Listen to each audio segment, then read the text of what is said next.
Neither John Major nor Tony Blair has any business preaching about the UK's Brexit strategy, because both former Prime Ministers cut corners during their time in Number 10, and fully understand how the bloc works. Mr. Major and Mr. Blair outlined their concerns in a letter published in the Sunday Times yesterday, criticising the government's decision to introduce the Internal Market Bill, which Northern Ireland's Secretary admitted in the Commons would breach international law.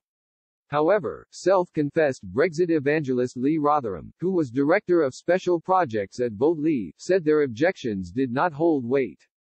Mr. Rotherham first took to Twitter in response to a post by Peter Foster, public policy editor at the Financial Times, commenting, "John Major shunted Maastricht through but then tried to empty chair the EU.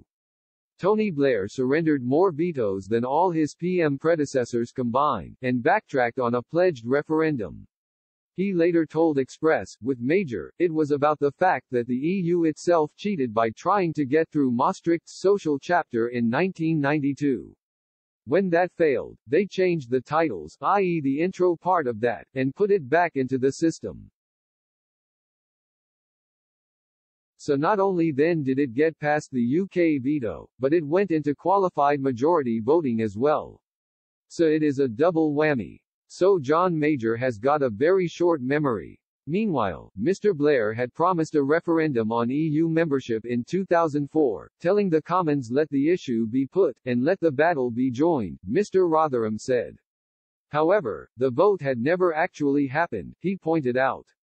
He also accused Mr. Blair of surrendering numerous vetoes over a wide range of EU policy during his time in Number 10, something he was widely criticized for at the time.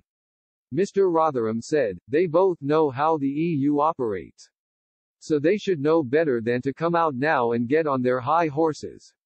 There is a double aspect really, they should know better, and they themselves have cut corners in the past."